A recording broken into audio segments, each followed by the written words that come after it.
آل جموں کشمیر مسلم conference کے زیر تمام آزاد کشمیر کو پاکستان سے ملانے والے انٹری پوائنٹ کوہالہ میں تاریخ ساز کشمیر بنے گا پاکستان کنونشن منعقد کیا جا رہا ہے، جس میں آزاد کشمیر کے سابق وزیر اعظم اور مسلم کانفرنس کے سربراہ سردار عتیق احمد خان، کل جماعتی حریت کانفرنس کے کنوینر اور دیگر قائدین نے شرکت کی۔ میں آج خود کو خوش قسمت سمجھتا ہوں کہ میں اس تاریخ ساز اور تاریخی کنونشن میں موجود ہوں، اس کا حصہ ہوں۔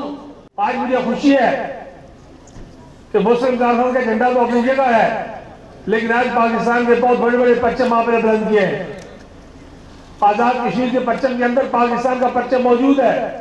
آزاد کشمیر میں ہم کو اس عہد کی تجدید کرنی ہے، اس عہد وفا کی تجدید کرنی ہے کہ ہم بھی کشمیر بنے گا پاکستان کے نعرے کو بلند سے بلند تر کریں گے۔ پاکستان کا مطلب کیا؟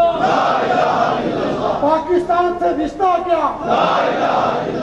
آج کا جو ہمارا یہاں پہ جمع ہونے کا مقصد ہے وہ دنیا کو یہ دکھانا ہے کہ پاکستان اور کشمیر ایک دوسرے کے لیے لازم و ملزوم ہے، اور پاکستان اور کشمیر کا ایک بہت ہی جو مضبوط رشتہ ہے۔ کشمیر بنے گا پاکستان کا جو نعرہ مجاہد اول سردار محمد عبدالقیوم خان صاحب نے دیا تھا کشمیری قوم کو، اس کا مقصد یہ تھا کہ جو پاکستان اور کشمیری قوم کے درمیان ایک رابطہ مضبوط ہو۔ آج کا جو ہمارا جو کنونشن کشمیر بنے گا پاکستان ہے، اس کا جو بنیادی مقصد ہے ہمارے آباء و اجداد 1947 سے آنورڈ کرتے رہے، ان کو لے کے چلتے رہے، تو یہ ہماری نسلوں کے لیے چیز بڑی ضروری بن گئی ہے۔ یہاں اتنی بڑی تعداد میں لوگ جمع ہوئے ہیں، یہ جو مقبوضہ کشمیر ہے اس کو بھی وہ آزاد کرا کے تو کشمیر کا پاکستان کے ساتھ الگ کریں گے۔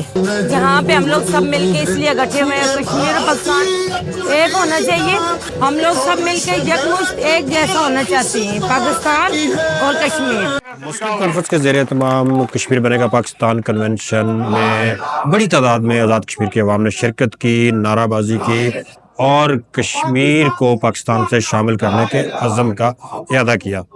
کیمرہ ٹیم کے ساتھ سعید اور من صدیقی، سونو ڈیجیٹل، کوہالہ، آزاد کشمیر۔